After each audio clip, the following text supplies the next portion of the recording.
सिद्धाणं नमो आयिर्याणं नमो वज्रायाणं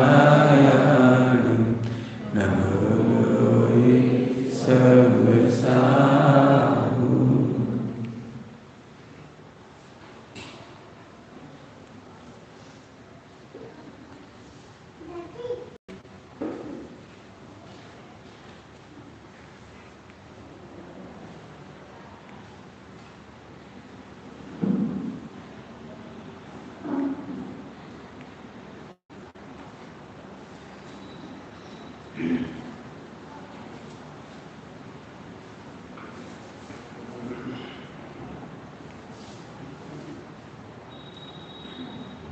उत्तम क्षमा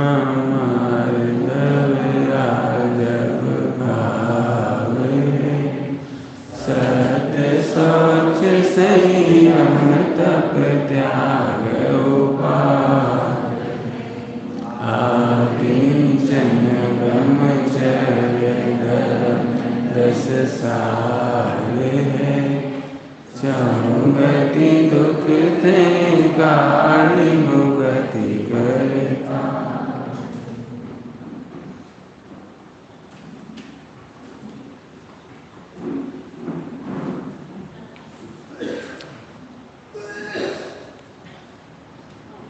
उत्तम त्याग धर्म का दिवस है, अर्थात चर्चा का दिवस है। त्याग का दिन नहीं है आज। कई लोग कहते हैं आज त्याग का दिन है, आज तो त्याग करो। त्याग का दिन आज नहीं है, चर्चा का दिन आज है। आत्मा का अनुभव करने पर जो पर्याय निर्मल प्रकट हुई, जिसको आप निर्मल पर्याय कहते, तो अब निर्मल पर्याय का मतलब नहीं समझ में आता किसी को। शुद्ध पर्याय परिणमित हुई, निर्मल पर्याय परिणमित हुई, क्या मतलब? हमें समझ में तो आना चाहिए कैसी शुद्ध पर्याय, कैसी निर्मल पर्याय है। तो उसे समझाने के लिए 10 पॉइंट है। वो शुद्ध पर्याय कैसे मालूम पड़े? क्योंकि उसका एक एंगल से देखे तो उत्तम क्षमा दिखाई देता है, उसी शुद्ध निर्मल पर्याय को उत्तम मार्ग दिखाई देता है, उत्तम आर्जव दिखाई देता है, उत्तम शौच दिखाई देता है, उत्तम सत्य दिखाई देता है। यही है, यही सत्य, यही है वो निर्मल पर्याय। इसी का नाम संयम है, इसी का नाम तप है। अलग अलग नहीं है, निरूपण अलग अलग है, निर्मल पर्याय तो एक ही है। निर्मल पर्याय एक ही है, निरूपण अनेक है। एक पॉइंट और समझो ध्यान से, बहुत तुम्हें सोचना इस पॉइंट पर। निर्मल पर्याय के उपाय अनेक नहीं है, उपाय भी एक ही है। क्या कहा? वो केवल ज्ञान के आश्रय से ही होता है, निर्विकल्प ही होता है, अभेद ही होता है। जे तुम सोचो ना कि हम व्रत समिति गुप्ती सीख जाएंगे, बाहर तब से कुछ फायदा हो जाएगा, बाहर से नहीं होता फायदा। तो सब लिखा क्यों है? असंख्यात लोक प्रमाण अज्ञान को दूर करने के लिए असंख्यात लोक प्रमाण उपदेश है, लेकिन मार्ग एक है। मोक्ष मार्ग एक ही प्रकार है, निरूपण 2 प्रकार है। और 2 इसलिए कहा कि निश्चय हुआ है। तो फिर निरूपण कितने प्रकार का है? असंख्यात लोक प्रमाण। कल या परसों कहा, जहाँ खड़े हो वहाँ से हटाना है, जहाँ से जाना है। हम धर्म कह के भी लगा सकते हैं, धर्मात्मा कह करके भी लगा सकते हैं। पानी छानते हो धर्मात्मा हो, कह सकते हैं। कोई स्यादवाद ने बोलने की बहुत छूट दी है। पापी से पापी को भी भगवान कहने की छूट दी, इससे ज़्यादा क्या होगा? बोलो, क्या कह रहे? भूला भगवान है, लो अब बोलो। भाभी ना भगवान है, बोलो। अन्य चोर हम तो सिद्ध भगवान को भी अन्य चोर कह सकते हैं। स्यादवाद है, स्यादवाद की छाती बहुत चौड़ी होती है। वर्ल्ड में स्यादवाद के सिवा किसी की छोटी छाती नहीं जो इतना बोल सके। बोल दें क्या? अन्य चोर मोक्ष में है आजकल। अन्य चोर कहाँ है? मोक्ष में। मारीची सिद्धालय में है। हो मारीची, अरे मारीची सिद्धालय में है। मारीची, अरे तुम समझते नहीं हो। पूर्व नैगम नय, भूत नैगम है ना, भूत नैगम नय, भावी नैगम नय, वर्तमान नैगम नय। हमारी चौड़ी छाती है, सियादाल की चौड़ी छाती में से निकले ये सब। अभी तुम लोक में बोल के बताओ, लोक में अभी हम तुमसे ही बोल दें ना, तुम बहुत पापी हो, जबकि तुम सुधर गए। मैं बहुत पापी, ओह पंडित जी बहुत खराब है। हमने भूतकाल की उन्हें बात बता दी, उन्होंने भरी सभा में कह दी बता दी, हमसे कह रहे पापी हो। हम भगवान का हम बिल्कुल पाप नहीं कर रहे। अरे नहीं कर रहे जी, तो हमें ही पता है, लेकिन भूतकाल में अब इस सियाद बात के बिना नहीं समझ में आएगी। उत्तम,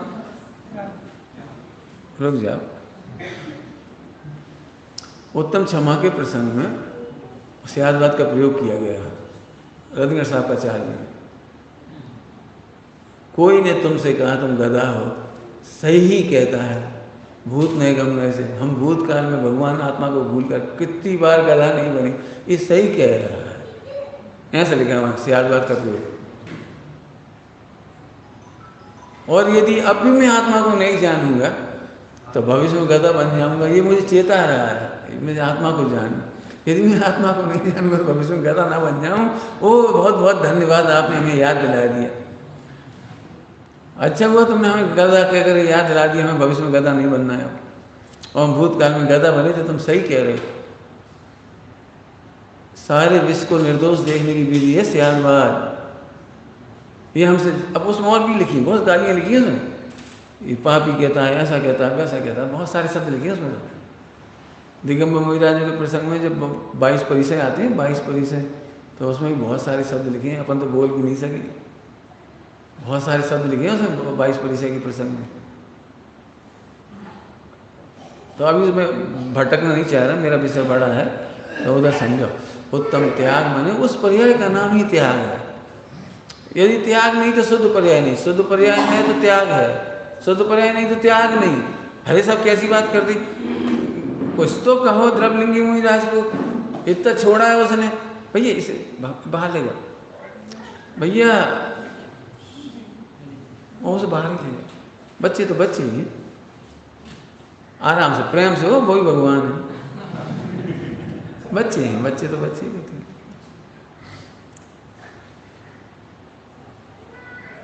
समझ आई बात? क्या कह रहे थे?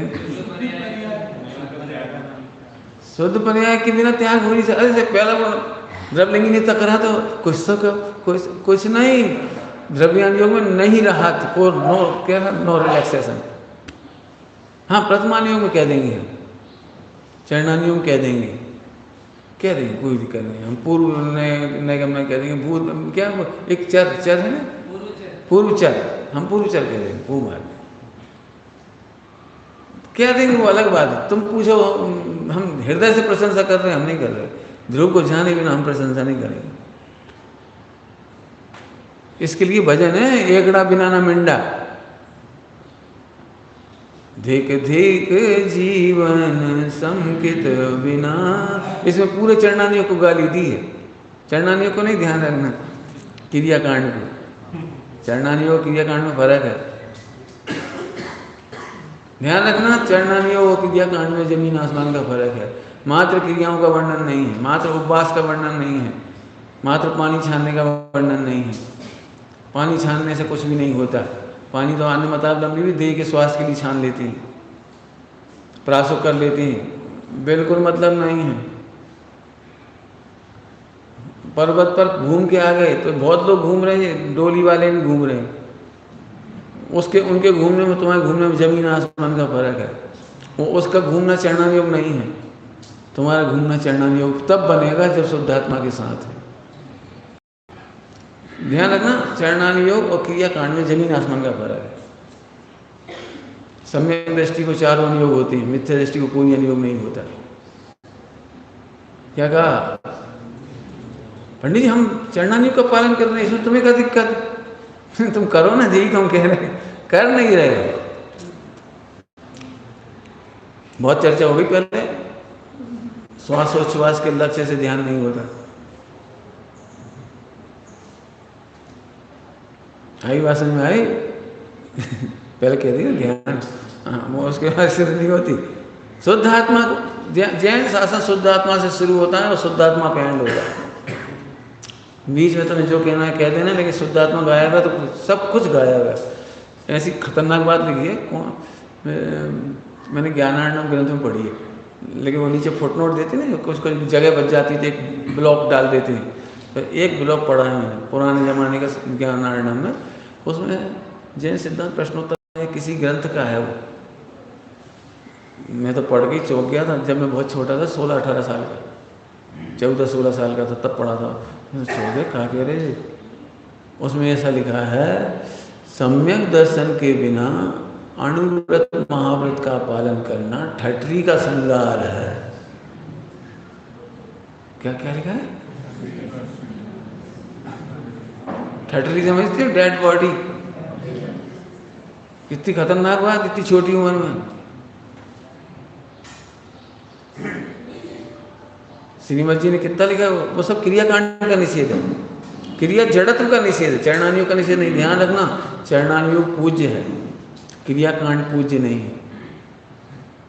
चरणानियोग क्रियाकांड में जमीन आसमान का अंतर है। जो लोग चरणानियोग को क्रियाकांड समझ लेते हैं उन्हें तकलीफ होती है, ये क्रियाकांड की तो बात ही नहीं करते। क्रियाकांड से कुछ धर्म होता है, लाभ होता है, कुछ तो कहो। अरे हम क्रियाकांड से नहीं कहते, हम चरणानियोग से कहते हैं। चरणानियोग एक कथन पद्धति का नाम है और शुद्ध निर्मल पर्याय का वर्णन करती है, और चारों अनियोग की दिशा ज्ञायक है। यदि चारों अनियोग में से किसी की भी दिशा ज्ञायक नहीं है तो अनियोग नहीं है। पढ़ना सयादवाद सप्तभंग, इस पर प्रवचन है बर्णी जी के, मनोहर बर्णी जी के, उसमें पढ़ना प्रवचन। तो वहाँ बहुत प्रश्न किए कि जो आप अस्थि नास्ति कह रहे हो वो तो अनुमत भी कह रहे हैं। आप जाके देख लो, मिल जाएंगे अस्थि नास्ति, नहीं मिलेगा ऐसा नहीं। जो आप सप्तभंग कह रहे हो, ऐसी चर्चा उधर भी मिल जाती है, गीता में भी मिल जाती है। भगवान आत्मा, भगवान तो नहीं मिलता उसमें, लेकिन आत्मा कटता नहीं है, पिटता नहीं है, जलता नहीं है, और ऐसा तुम भजन गाती हो ना, वो उनके यहाँ भी गाए जाते हैं भजन, तो फिर उन्हें भी सही मानो, उतना तो सही मानो। तो वहाँ ये उत्तर लिखा है प्रवचन में, बर्णी जी के प्रवचन में, जो अनेकांत को नहीं जानते वे स्यादवाद को नहीं पाते। अनेकांत की सिद्धि के बिना स्यादवाद निरर्थक है, डेड बॉडी है। ये मैं अपनी तरह से कह दिया डेड बॉडी, उन्होंने डेड बॉडी नहीं लिखा, निरर्थक है, विस्तार है। अनेकांत की सिद्धि करना चाहिए, तो अनेकांत कौन सा है? दूर का नहीं, जिसके लिए हम पढ़ रहे हैं, एकमात्र आत्मकल्याण के प्रयोजन के लिए पढ़ रहे हैं हम चार अनियोग। इसीलिए मैंने एक बात कही थी, मोक्ष मार्ग में क्रियाएं होती हैं, लेकिन क्रियाओं में मोक्ष मार्ग नहीं होता।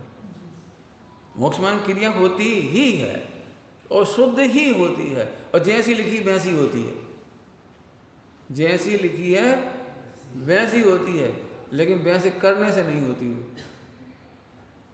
खैर आ जाओ वापस, त्याग, आज त्याग कर देना, अर्थात चर्चा कर देना, अर्थात समझने का देना। डॉक्टर साहब ने इस पर बहुत काम किया, जोरदार काम किया, उत्तम त्याग का प्रवचन। यदि किसी की अन्य सलाह का लगेगी तो डॉक्टर साहब का वो पढ़ के ही होगी। मैंने पूरे देश में, और जो आप बुजुर्ग बिराजे होंगे उनमें सब ने, यदि पहले तो प्रवचन सुने नहीं जाते थे, आपको पता है पूरे देश में गुरुदेव के पहले प्रवचन ही नहीं होते थे 10 लक्षण में। 10-5 गांव भी हो ना, 10-5 शहर जहाँ प्रवचन होते हैं, 10-20 गिनती के, तो बहुत बड़ा सौभाग्य है। प्रवचन ही नहीं होते थे 10 लक्षण में। आप तो स्वर्ण काल में जन्मे हो जहाँ अभी 500-700-800 तो यही अपने उनके इधर कम से कम आज की तारीख में 2 से 3 हज़ार गाँव में प्रवचन तो कम से कम हो रहे होंगे, सब मिला करके। ज़्यादा ही हो रहे होंगे, कम नहीं हो रहे होंगे। 5000 गाँवों में प्रवचन हो रहे होंगे कम से कम, 10 लक्षण पार होंगे, लेकिन उस समय नहीं होते थे। उस दिन त्याग के नाम पर दान का प्रवचन होता था, क्योंकि जो बोलने आता था उसकी भी कमाई होती थी।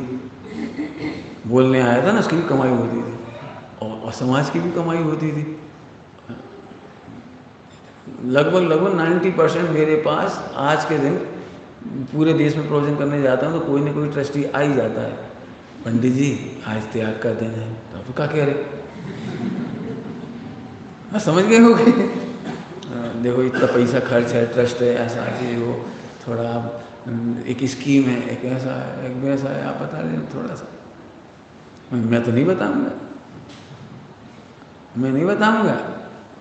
आज दान का दिन नहीं है, त्याग का दिन है। तो साहब गलत थे जो लिख गए। रत्नगढ़ साहब का आचार्य दान की चर्चा है, त्याग की चर्चा नहीं। तो मैंने कहा भाई रत्नगढ़ साहब का आचार्य सही लिख रहा है, वो श्रावक की मुख्यता से लिख रहा है, वो श्रावकाचार है।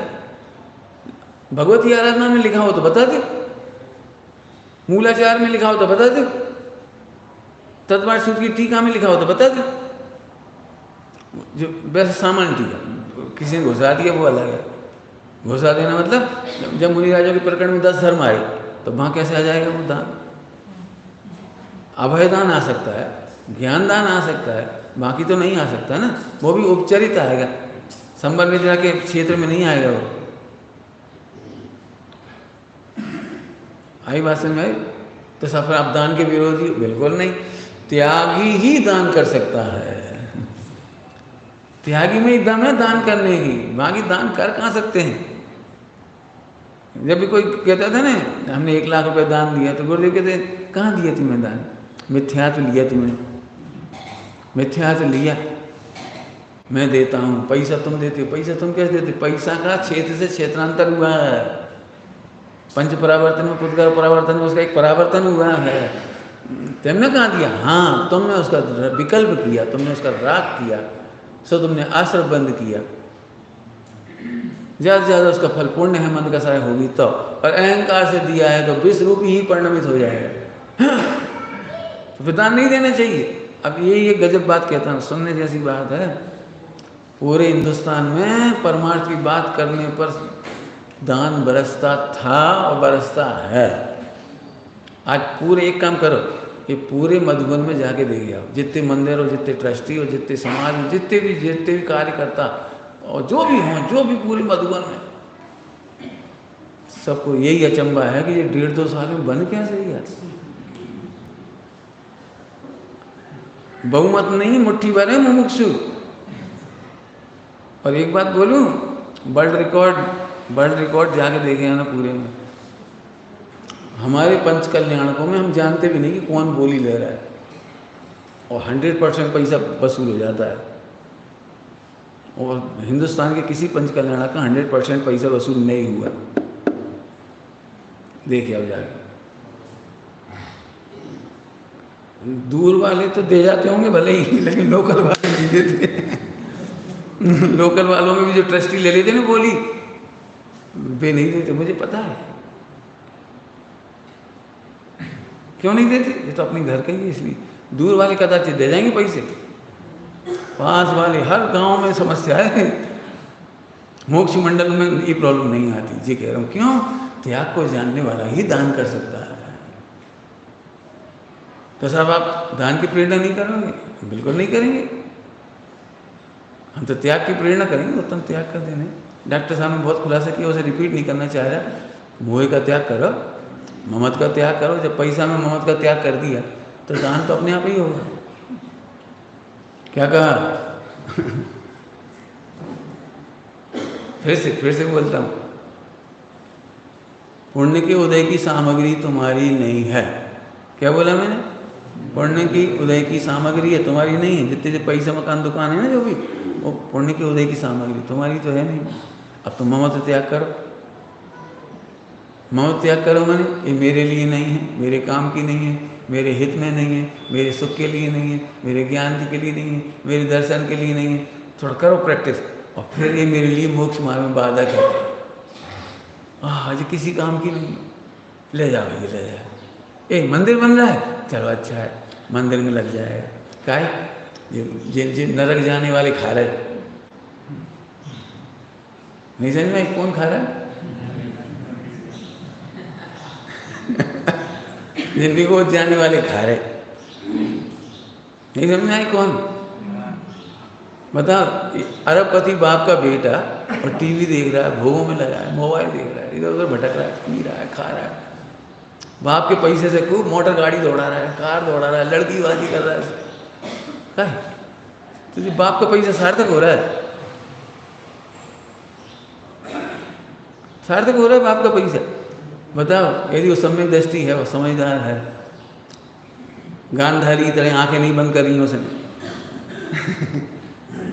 क्या लिखा है भैया पाठ में? क्या लिखा है? आपन पूत स्वपास न पेखो, पेखो तिहायत पुत्र सांचे को, दरब सब दीजिए।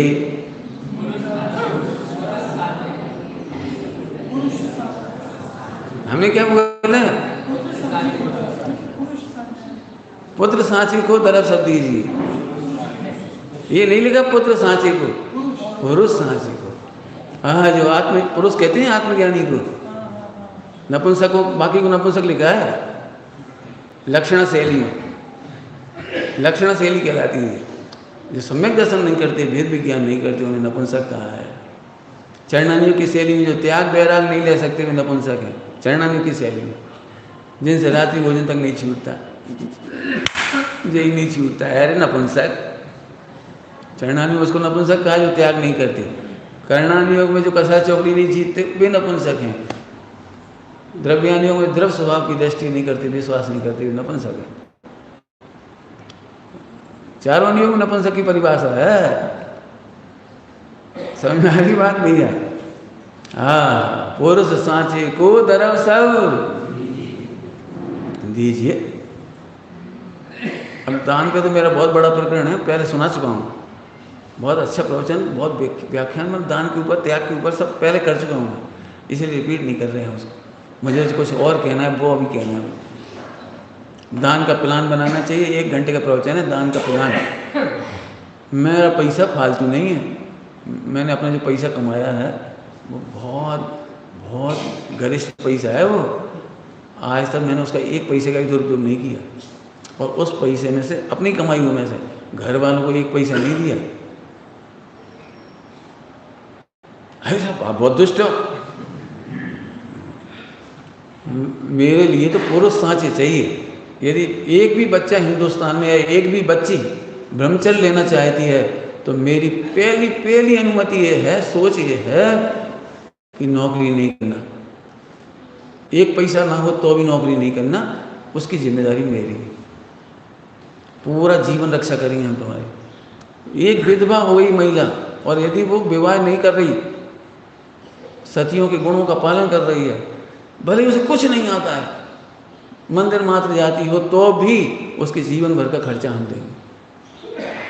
क्यों? क्योंकि वो कुशील आचरण नहीं कर रही है, वो भारतीय गरिमा की रक्षा कर रही है। हम उसके लिए पूरे प्राण देंगे।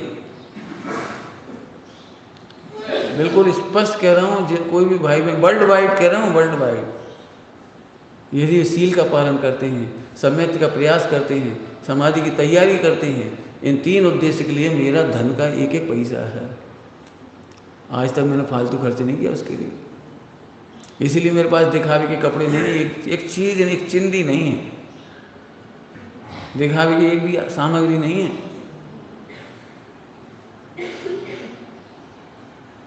लोग बाग मेरे से कहते हैं, एक बार एक विद्वान का फोन आया, हम आपके लिए मोबाइल दे देना चाहते हैं। विद्वान का, आपसे बातें नहीं हो पाती। नहीं, मोबाइल तुम क्या समझ, हम क्या खरीद नहीं सकते मोबाइल? तुम तो दे के चले जाओगे, चार्जिंग कौन कराएगा?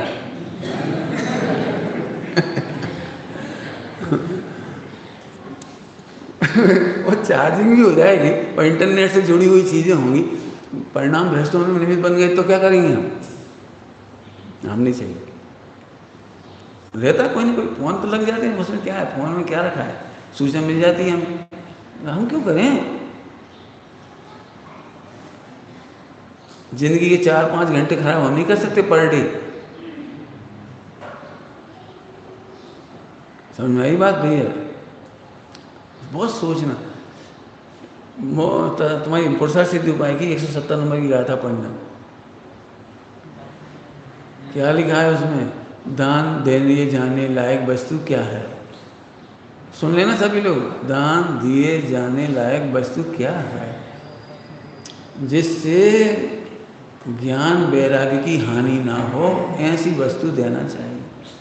मोबाइल कोई दान देने की चीज़ है? पंडित जी एक नया लैपटॉप आया, हम आपको देना चाहते हैं। वो एक इतना बड़ा वो कैमरा नहीं था, वीडियो कैमरा बहुत बड़ा वाला पहले चलता था। सो मंगलायतन पंच कल्याण में लंदन वाले आए, वो ले आए। अब हमने बहुत मना किया, हमें नहीं चाहिए, हम क्या करेंगे? जाते जाते गाड़ी में पटक दी उन्होंने। ये नहीं अच्छी आफत है, हमें नहीं चाहिए इतना बड़ा, क्या करेंगे? ना हमें चलाओ सीखने, ना चलवाने, ना बनवाने। नहीं नहीं साहब बहुत उपयोगी है। मैंने हाथ नहीं लगाया उसे, पड़ा रहा गाड़ी में, उतर गया, फिर कहाँ गया हमें नहीं मालूम। तुम्हारी झंझट क्यों संभाल रहे हो? मैं इसलिए ये बात कहता हूँ, खुश करने की कोशिश मत कर। हम ये लिया है दान तो कैसे दिया जाता है और लिया जाता है, इसमें तो पंडित साहब के प्रवचन सुनना। मैं अभी इतना विस्तार करूँगा तो घड़ी में टाइम नहीं है। न दीनता पूर्वक लिया गया हो और न अहंकार पूर्वक दिया गया हो। फिर से बोलो, क्या कहा? न दीनता पूर्वक लिया गया।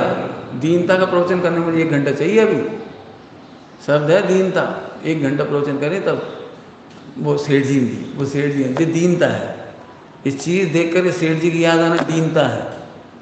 बहुत बढ़िया सेठ जी हैं, दीनता है तुम्हारी। क्यों कहा तुमने बहुत बढ़िया सेठ जी? क्यों कि तुम्हें घड़ी दे दी उन्होंने, क्योंकि उन्होंने तुम्हें कोई चीज़ दे दी। सुनो, दान देना और लेना सीखना हो तो सोनगढ़ से सीखो। बहुत बड़ी बड़ी बातें नहीं है जी। दान गुरुदेव ने कभी किसी सेठ की अपने लिए पैसे लेने के लिए इतनी सी हजूरी नहीं करी। आज तक नहीं कहा इसने इतना पैसा दिया था, इसने हमारे लिए इतना पैसा दिया था, सोनगढ़ ट्रस्ट के लिए इतना पैसा दिया। ऐसा एक शब्द हो ना पूरे 45 साल के प्रवचनों में तो बता देंगे। कोई व्यक्ति ये कह दे किसी सेठ आने पर गुरुदेव खुश हो गए, अरे चल तुम हटो, मोटा सेठ है, ऐसा नहीं हो कभी, एक दिन भी नहीं। इसको कहते हैं दीनता पूर्वक नहीं लिया। गुरुदेव ने कभी ये नहीं कहा ये आ गए इनके लिए अच्छी से व्यवस्था करो। सेठ है ना, इनका नाश्ता पानी देखना जरा, संभालना इनको। सोनगढ़ में किसी के लिए स्पेशल व्यवस्था नहीं दी गई। सेठ है इसलिए स्पेशल नाश्ता कराना इनको ना। इसको कहते हैं दीनता पूर्वक नहीं लेना। इशारा करके तो लेना बहुत गंदी बात है, प्रवचन के द्वारा प्रेरित करके लेना तो महागंदी बात है। महागंदी एक बहुत खराब शब्द है, लेकिन सुना है सब लोगों ने।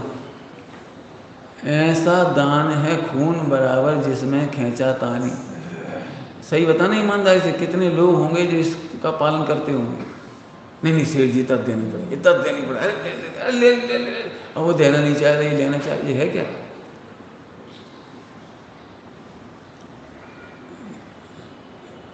दान के मामले में तो मुझे 2 घटनाएं याद आती हैं। 2 घटनाएं, एक हुमायूं की घटना याद आती है और एक तुम्हारे जतारा की याद आती है मुझे। जतारा मध्य प्रदेश में सुना है, देखा नहीं जतारा का मैंने। जतारा में जब भी कोई अभिषेक की बोली लेना चाहता महावीर जयंती पर अथवा ये 10 लक्षण पर्व में, तो उतनी राशि जेब में रख के लाती। बोली ले ली, अपने नाम बोली छूटी तो उसकी रसीद कटवाती और फिर अभिषेक करने के कपड़े पहनती। ये पद्धति मैंने जतारा की सुनी है, देखी नहीं। हुमायूं की मैंने देखी है। हुमायूं में बोली लगाने का इतना सुंदर सिस्टम है, इतना सुंदर सिस्टम। अब है कि नहीं मुझे नहीं पता, जब मैंने देखा है उस समय तो था, अभी भी हो सकता है। गांव की एक सुंदर संस्कृति है हुमायूं की। जब बोलियां लगती हैं 5,000, 7,000, 8,000, 9,000, 21,000, समझ गए? तो अब 21,000 में बोली छूट गई, तो अगली बोली 15,000 से शुरू होती है। अरे क्यों? कि जो व्यक्ति ने 15,000 बोले थे सीधे 21 पे चली गई वो, तो उसने नहीं ली, तो 21 वाले की बोली चली गई, तो 15 वाले ने नहीं ली।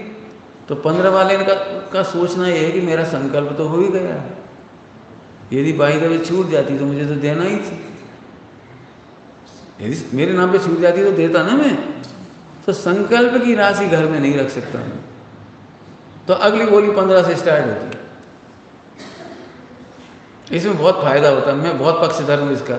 बोली बोलने का बहुत टाइम बचता है। 500 रुपया, 500 रुपया, 500 रुपया, 500 रुपया, फिर गीत, फिर प्रेरणा, फिर जय हो, घसीटत घसीटत फिर वहीं 31,000 तक आए।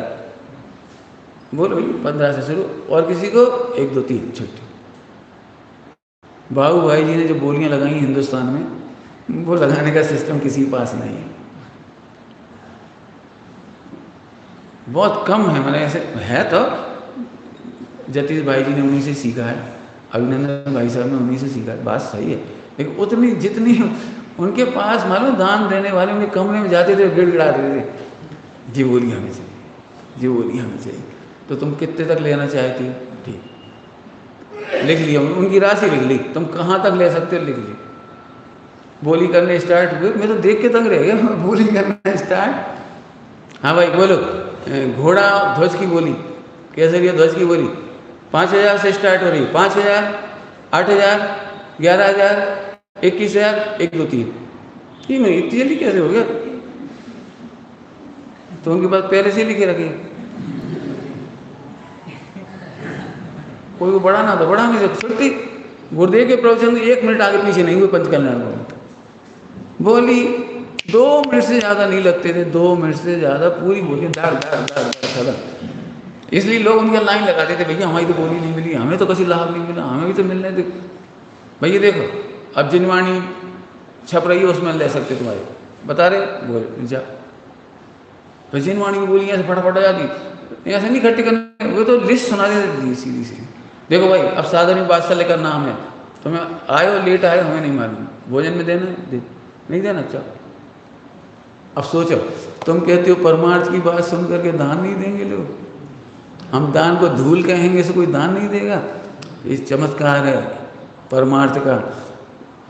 सोनगढ़ में पैसा बरसता था और आज भी एक कंकर उछाल दो ऊपर गुरुदेव के नाम पर। मैं कहता हूँ हस्तिनापुर में जिस जगह बन रहा है स्थान चेदायतन, कितना कितना एकाकी है, बिल्कुल अलग अलग, कमी नहीं पड़ रही, वो बन रहा है। आप कभी मत सोचना कि हमें दान की प्रेरणा करनी है, हमें केवल त्याग समझाना है। जो पैसा हमारे काम का नहीं हो लग जाए तो अच्छी बात है, क्या बुराई है इसमें? तो लगेगा। अब कहाँ लगाना चाहिए? पात्र दान। भाव दीपिका में 9 तरह के पात्र दान लिखे हैं, उत्तम मध्यम जगन कह करके, बहुत सुंदर है, पढ़ो।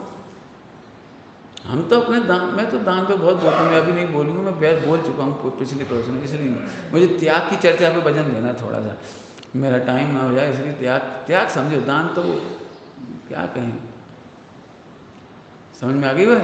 तो त्याग समझो। जब परमाणु मात्र मेरा नहीं है, नाणम पच्चक खाणम, क्या बोला? नाणम पच्चक खाणम, ज्ञान ही प्रत्यक्षान। जो हमें अपना भाषित नहीं हुआ, इसका त्याग हो गया।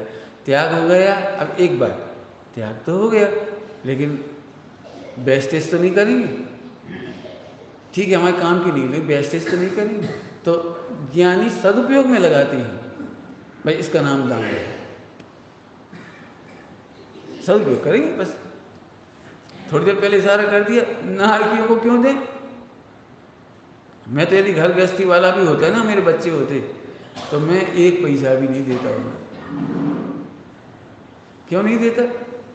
कमाओ, तुमने शादी करी है तो अपने बच्चे पालो, हम तुम्हें क्यों दें? हम तुम्हें संस्कार दे रहे हैं, कमाने का संस्कार दे रहे हैं, कमाओ खाओ।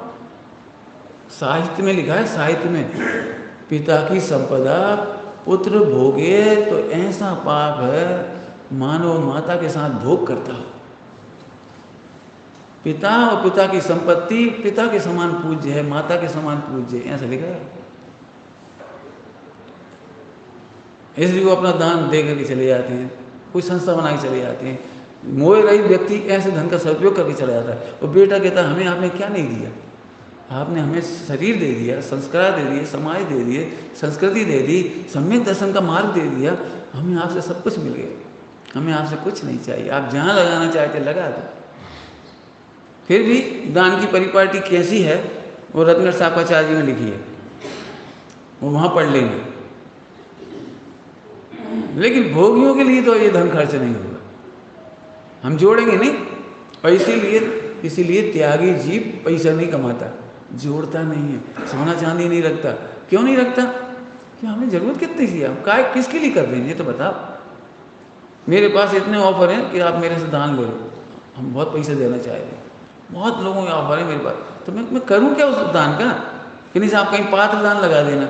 मैं पात्र दान में मैं लगाऊंगा तो उसका फल मुझे होगा, तुम पात्र ढूंढ के लगाओ।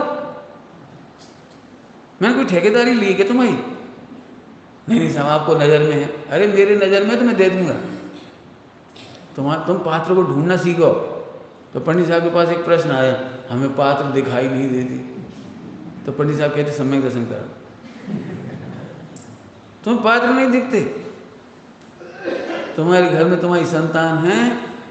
सुनना ध्यान से, कुछ कह रहा हूँ, वैसे तो पूरा व्याख्यान तो आजकल नहीं हो पाएगा।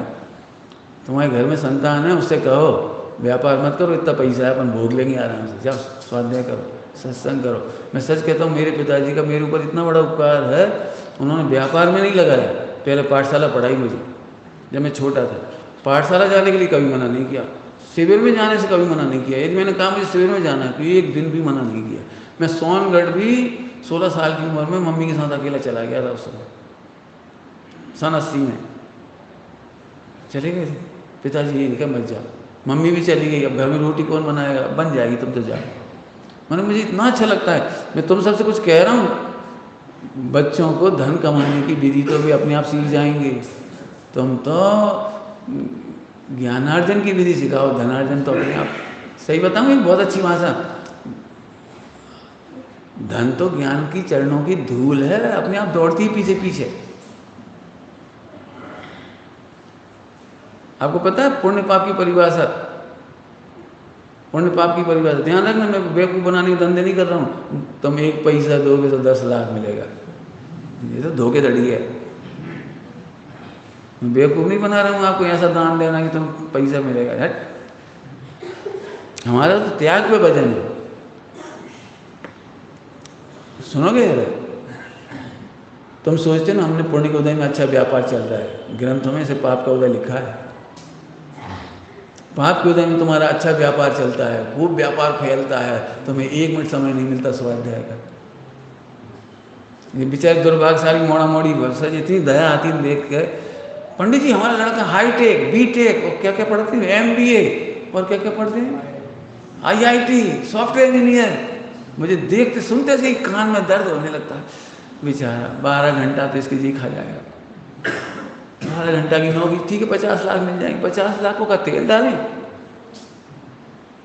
अचार डालें 50 लाख का, तुम 50 लाख में खुश हो गए। 12 घंटा जीवन के चले गए। सम्यक दर्शन कब करोगे, मंदिर कब जाओगे, सटावसर कब करोगे, मुनिराजों को दान कब करोगे, धर्मात्माओं के पास कब बैठोगे? समझ गए पाप का उदय? पाप के उदय में बड़ी नौकरी मिलती है, पाप के उदय में बहुत लंबा चौड़ा कारोबार मिलता है। लिखा है पढ़ना, तुम ये धोखाधड़ी वालों ने कह दिया तुम थोड़ा पैसा भगवान को डाल दिया ना पारसनाथ को, तुम्हारी दुकान अच्छी चलेगी। धोखाधड़ी है, साफ साफ कह रहा हूँ धोखाधड़ी। अभी कोई बता रहा था आज ही, क्या कौन पद्मावती की गोद भराई होती क्या होती है 14 के दिन, सुगंध दशमी के दिन। सुगंध दशमी के दिन समय शिखर जी में बहुत भीड़ आती है। हाँ बनी रही, चलो वो गोद भराई हुई पद्मावती की, काहे की लड़ाई होगी, किस भावना से होगी? हमारा व्यापार अच्छा चले। मैंने पाप का उदय मांग रहे हैं उससे। पता है पुण्य का उदय किसे कहते हैं? एक भी तीर्थंकर को कमाना नहीं पड़ता, ये पुण्य का उदय है। एक भी तीर्थंकर को चक्रवर्ती होने पर भी खून की एक बूंद नहीं बहाना पड़ती और 6 खंड की विजय होती है, ये पुण्य का उदय है। चक्रवर्ती के राज्य में एक भी मीर जाफर नहीं होता। मीर जाफर तो समझते हो? नहीं, क्या कहते हैं जो अंदर का कोई देशद्रोही जैसा हैं, द्रोही समझ लो। यहाँ की बात वहाँ निकाल दे, यहाँ की बात वहाँ पास आउट कर दे, एक भी नहीं होता। ये पुण्य का उदय है। अब बताना तुम्हारा पुण्य का उदय क्या है?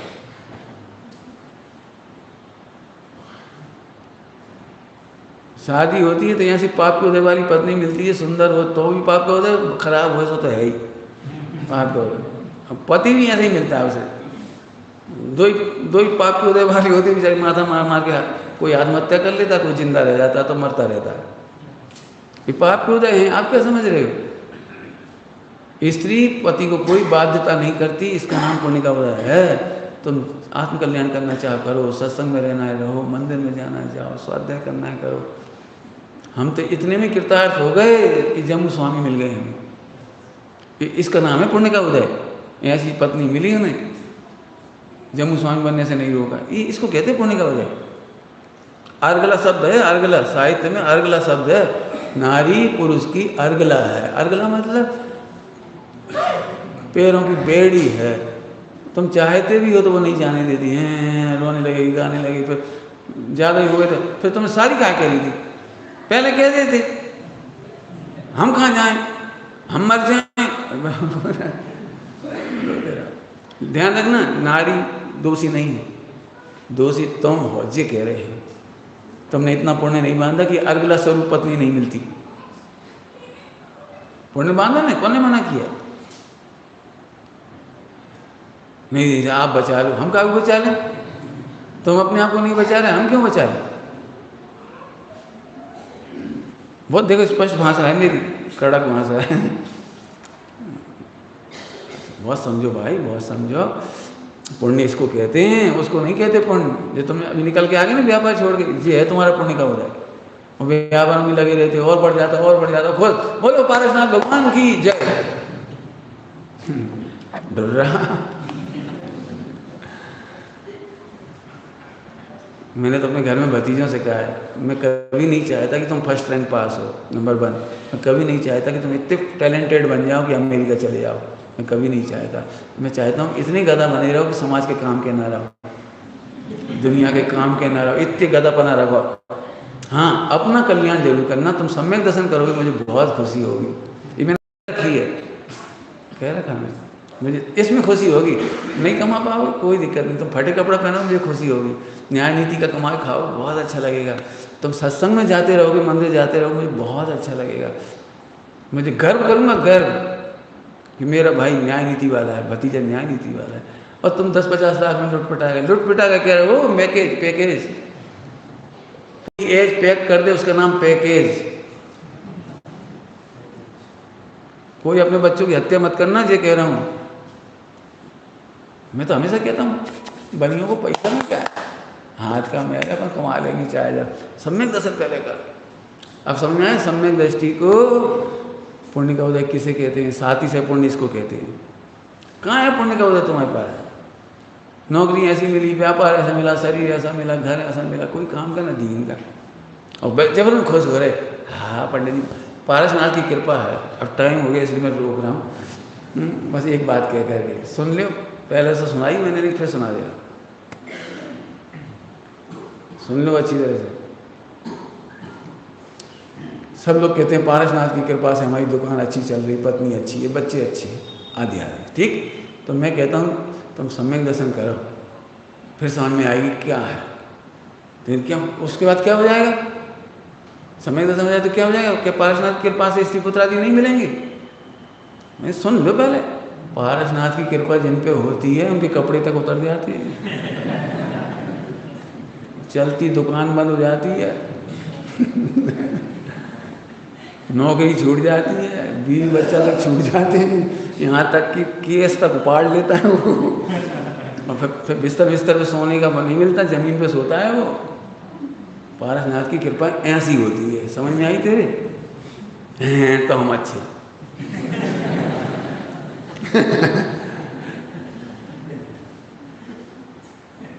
बोलो तुम क्या कृपा समझते हो? पारसनाथ की कृपा क्या है?